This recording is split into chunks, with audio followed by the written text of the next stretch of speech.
And now, the Hall of Fantasy. Welcome to the Hall of Fantasy. Welcome to the series of radio dramas dedicated to the supernatural, the unusual, and the unknown. Come with me, my friends. We shall descend to the world of the unknown and forbidden, down to the depths where the veil of time is lifted, and the supernatural reigns as king. Come with me and listen to the tale of the Silver Flask.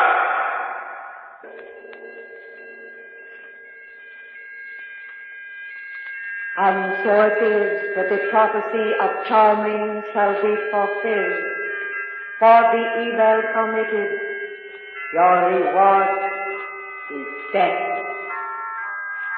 And from the mouth of the flask poured a crawling white fog, which became quite dense, and then assumed the size and shape of the demon of the night, and it reached its hands towards his throat. Stay away from me.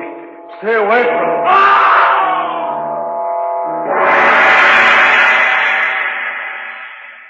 In just a moment, the Hall of Fantasy will present The Silver Flask. And now for our story, an original tale of fantasy by Richard Thorne entitled The Silver Flask. And so it was that you charmed caused the silver flask to be made. Small and thin it was, with a diamond embedded into its face, so that it could see. And he summoned the sorcerer Charming, and bade him bestow upon the flask the mantle of magic. And this was done. For goodness, it will return good. For evil, it will bring death. It began commonly enough. Chris and Pat Redfield and I had dropped into an art dealer's shop in the avenue. I don't know what made us go in. I think it's mere circumstance. There was an auction going on. Going once, going twice, 3 times and gone. Sold to the lady in the brown fur coat. Oh, that was a bargain, Chris, a real bargain. I don't know, maybe. I wonder what'll be up next. Probably an old bed warmer. We might as well leave. I don't think there's anything here we'd be interested in, Pat. Oh, just a few more minutes, Chris. But we'll be late for... Oh, all right, Pat, but just a few minutes. Oh, now there's a husband for you. May I ask for your attention once more, ladies and gentlemen? Thank you. Now I ask you to look at the object in front of me. It's a flask, a silver flask, perhaps tarnished a trifle, but silver nonetheless. How old this object is, no one has been able to ascertain. How it came into the possession of this company is a mystery, but the workmanship is definitely Oriental. For a collector's item, it would be perfect. I like the Now, looks of who that. will Bid start for the it, then. bidding on I this think I will. valuable piece of art? Come, ladies and gentlemen, who will be the first to make a bid on the silver flask? Go ahead, Chris. $10. $10. The man in the blue overcoat bids $10. Do I hear 15? 15. 20. $20 for the silver flask before me. $20 is the bid. Do I hear 25? 25. 30. 50. 50. No, Chris. $50 is the bid. $50. Do I hear more? $50 is the bid. Going once. $50 going twice. $50 for the third time. Sold to Mr. Henry Stebbins. Come on, let's get out of here. All right, Chris. You really wanted that flask, didn't you, Chris? Yes, I don't know why, though. Oh, it just caught your eye, that's all, darling. Excuse me. Pardon me, please. Will you let me go through? Now, look, Chris, there's the man who outbid you. Oh, he seems to be coming over here. He's waving to us. Wonder what he wants. Please, madam, will you let me by? Thank you. Excuse me, sir. I couldn't help but notice you bidding against me. I'm terribly sorry that only one of us could own the silver flask. Oh, it's perfectly all right. Allow me to introduce myself. My name is Stebbins, Henry Stebbins. I'm retired now, you see, and my hobby is collecting unusual art objects. Your name is... Oh, excuse me, Mr. Stebbins. This is Larry Reardon. How do you do? My wife, Pat Redfield. How do you do? And Chris is mine. Really? I'm very pleased to meet you, all of you, you know. Are you by any chance interested in collecting art objects, Mr. Redfield? I have an interest. I'm not a collector. Mr. Redden? I'm afraid I'm in the same category as Chris. I see. Well, I was wondering, I do have a rather good collection, you know, and I hope you won't think it presumptuous, but it's so infrequent that one meets people who are interested in the same things as he. Why don't you, all of you, come to dinner at my house next week? Say Monday?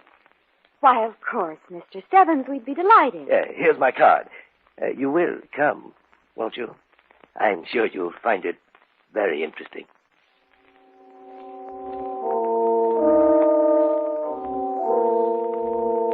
The following Monday, we went to Henry Stebbins' house. He seemed quite wealthy, for the house was large and lavishly furnished. After the meal, he showed us his collection, pausing finally when he came to the silver flask. As you can see, the flask is a bit different, shall we say, from when you saw it last. Why, it's as bright as a new coin. That stone in the center, it wasn't there when I saw it at the auction. Oh, yes, it was. It had been covered over by a thin layer of silver. I noticed the imperfection and took it off. Underneath was the diamond. Are you serious? Are you sure it's a diamond? Oh, quite sure, Mr. Redfield. You see, the silver flask has quite a history. It's really very ancient. How old is it? Oh, at least 3,000 years, possibly more. It's a relic of the Yuan dynasty, lost for over 2 centuries. How do you know these facts, Mr. Stebbins? I've been watching for the flask for several years. Many times I was sure I'd found it, but needless to say, I was disappointed. At last, however, it's in my possession. Would you like to know some of its history? Oh, yes, say. very much so. All right, then. It was first ordered made by the Chinese Emperor Yu Zhuan, made for him by the sorcerer Zhao Ming, who also was responsible for a certain jade dagger I would like to possess. Zhao Ming bestowed this magic upon it. For goodness, it would return good, and for evil, it would bring death. The flask was in the family of Yu Zhuan for many generations. However, 100 years after it was first made, the last of the Zhuans was emperor. A member of his court plotted against him. Strangely enough, the original motivation was possession of the silver flask. But the night he came to steal the flask...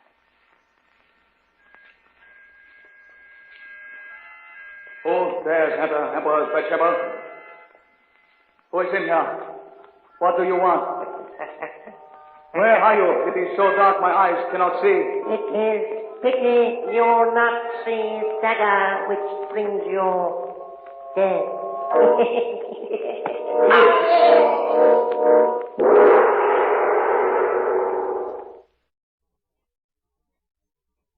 Back now to our story.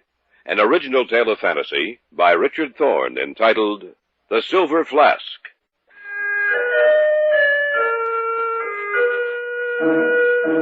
Our eyes were upon Stebbins as he talked. Yet we saw not the man before us, but the scene which his words conjured up in our minds. Is this story true, Mr. Stebbins? Every word of it, Mr. Redden. Is that all to the story? Oh, no, not at all. There's a good deal more to it. A good deal. I'd like to hear the rest of the story. You're sure I'm not boring you? No. All right, then. Let me see. Where was I? The emperor had just been murdered. Oh, yes. What had originally started as a covetous fascination about the silver flask resulted in the murder of the last of the Juans. The killer knew of the supposed magical properties of the flask, yet he thought it only legend, with no true significance. He took the silver flask with him when he left the side of the murdered emperor. No one knew of the emperor's death. When the killer retired for the night, he put the silver flask next to his bed. But he was unable to get to sleep, and his gaze was drawn to the diamond in the flask, the all-seeing eye that Zhao Ming had given it. It began to glow and shine in the darkness, becoming a thing alive. The killer watched it in horrible fascination. And then he heard a voice. And so it is that the prophecy of Zhao Ming shall be fulfilled. For the evil committed, your reward is death. And from the mouth of the flask poured a crawling white frog which became dense, and then assumed the size and shape of the demon of the night, and it reached its hands toward his throat. Stay away from me! Stay away from me! so perished the killer of the last of the Juans. It's a rather fantastic story. Fantastic? Perhaps.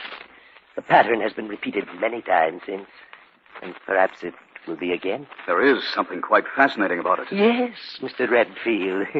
Quite fascinating. Of course, all that happened many years ago. I don't believe it's actually true. It's probably like so many other legends that change during the passage of the centuries.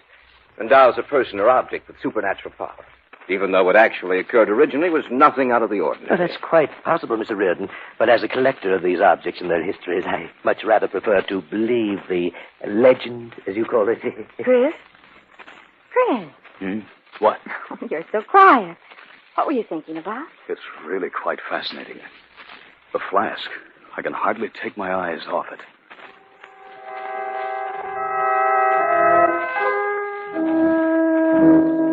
The evening ended shortly thereafter with another invitation from Henry Stebbins that would return soon. Chris was silent as we drove home, his mind lost in thought, only occasionally joining in the conversation. I knew that he was thinking about the silver flask. I was inclined to think of the story Henry Stebbins had told us as coming from a man who was highly nervous, a man who, because of his loneliness and preoccupation with himself, would read into the slightest glance a willingness to commit murder.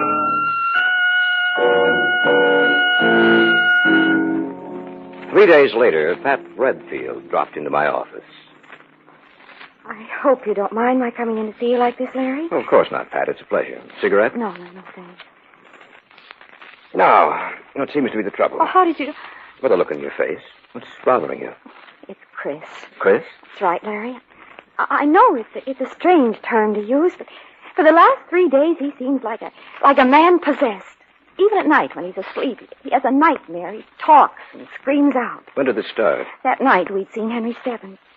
I can't understand most of his words, but every once in a while I hear him say something about the silver flask. He seems to be struggling with someone or something. Oh, I just don't know. I'm so worried. I can't even think. Oh, it's a story that Stebbins told us. I know, but there must be some truth to it, Larry. Look at the tremendous fascination the silver flask holds for Chris. Sometimes I even think he'd be willing to kill Stebbins just to get his hands on it.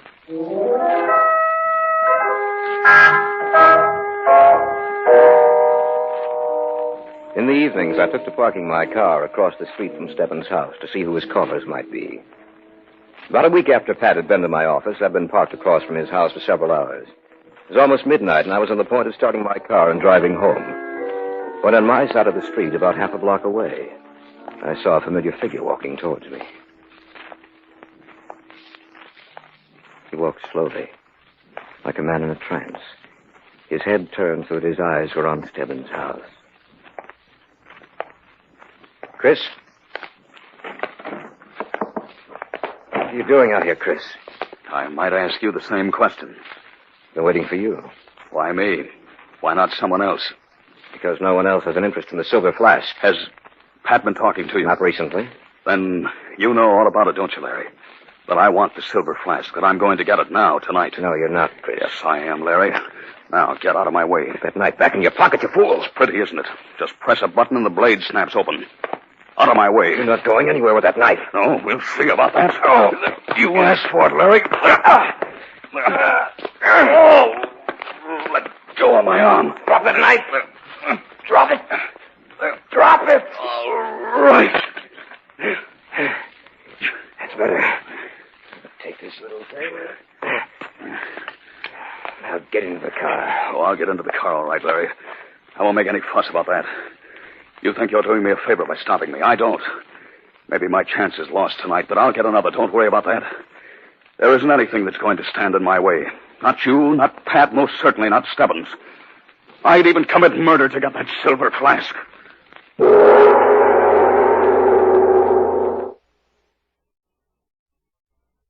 Back now to our story. An original tale of fantasy by Richard Thorne entitled The Silver Flask.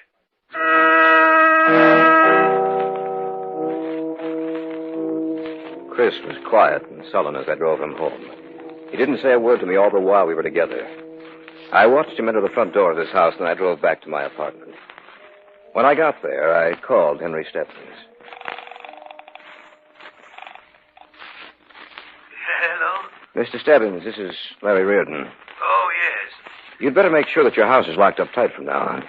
Your friend? Yes. I've been watching the front of your house for several nights. Tonight, about midnight, I saw Chris. I think he intended to break in. I'll be careful. Thanks for calling.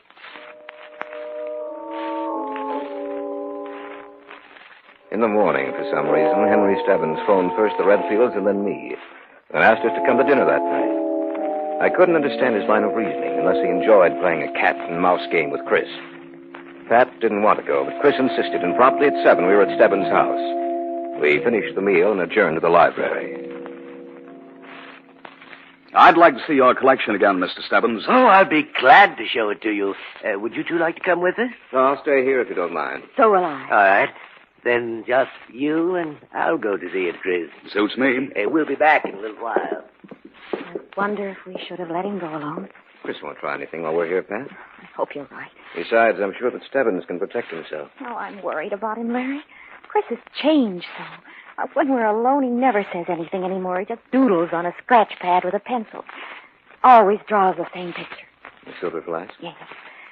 I think something's wrong with his mind. Oh, I don't think it's any... Just a minute, Mr. Redfield. Where is it? Where's the silver flask? Come on, Pat. We shouldn't have let him go alone. I figured it would be best to put the flask away. I know it disturbs you quite strongly. I could kill you, Oh, we Stebbins. gotta stop them, Larry. Don't worry. Now, stay away from me, Redfield. You'd be better off dead. No. All right, now. Stop it.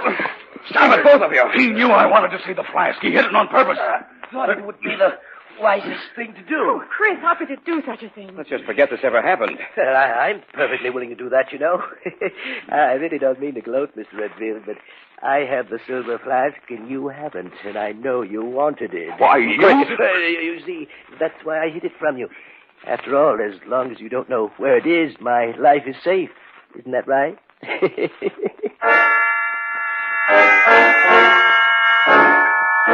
Stebbins was right, of course. As long as Chris didn't know the whereabouts of the silver flask, Stebbins' life would be safe. But if Chris knew where it was with his overpowering obsession to own it and Stebbins stood in the way, his life would mean nothing to Chris. But Chris had told me that he wouldn't stop, even at murder.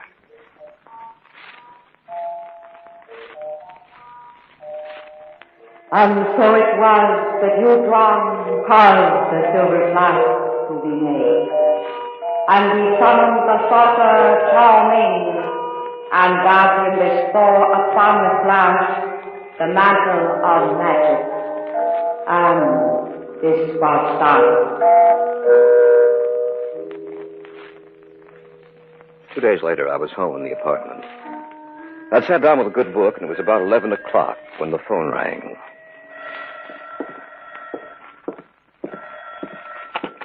Yes? Oh, Larry, this is Pat. You'd better go over to the Stebbins house right away. Why? Chris came home this evening, sat, fidgeted all night long, and then about 15 minutes ago he muttered something about the silver flask and ran out of the house. You think he was going to see Stebbins? Yes, I think so. You have to hurry over there, Larry, before he does anything. Have you called Stebbins? Yes, I warned him. But Chris might do anything. Oh, go over there, Larry. See that there's nothing wrong. I have the strangest feeling that Stebbins is going to die tonight.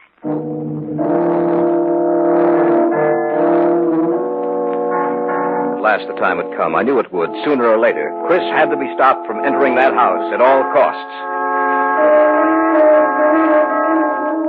I hopped into my car and drove over to Stebbins' place as quickly as I could. Within 15 minutes, I was knocking on his front door.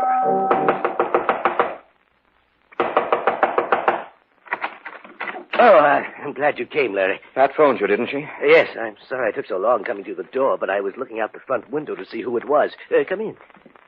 It's strange what power the silver flask has, Larry. You should never have invited him back here after I told you what had happened. We might as well go into the library.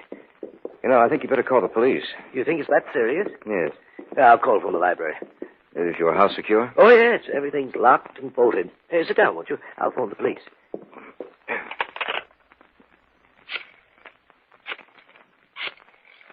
Stebbins, the flask still hidden? What? Oh, no. It's over there on the table. Perhaps the police can send a man out and you'll be able to go home. Oh, hello? My name is Henry Stebbins. I have good reason to believe that someone is going to make an attempt on my life tonight. What? Name? Chris Redfield. He's wanted something of mine for some time. He'll do anything to get it.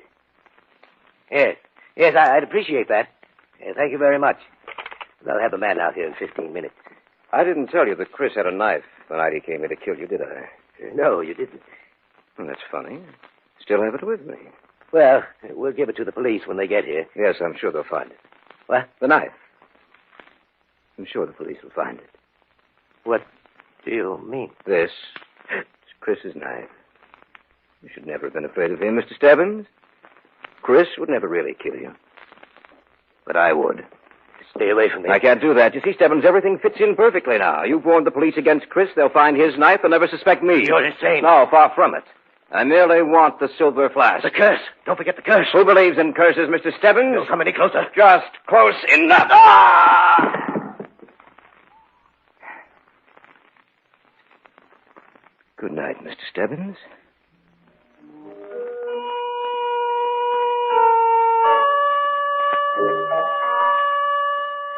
So, I have the silver flask. It stands in the dresser next to my bed. The diamond shines so in the dark. It seems almost to be getting brighter. I imagine the police are looking for Chris Wright. The diamond is getting brighter. And there's something else. The sound. Like the sound of escaping air. There's something here in this room with me.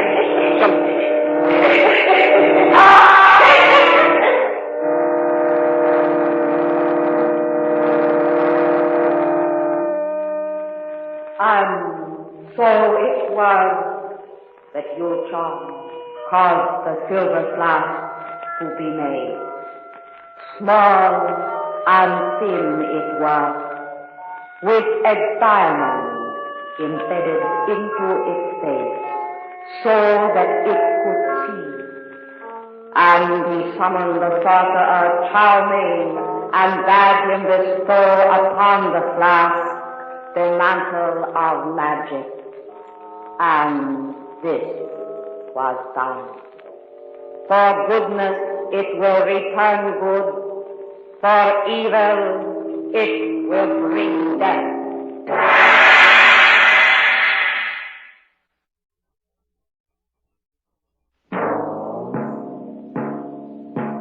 So runs tonight's tale of the unusual, the terrifying, the unknown.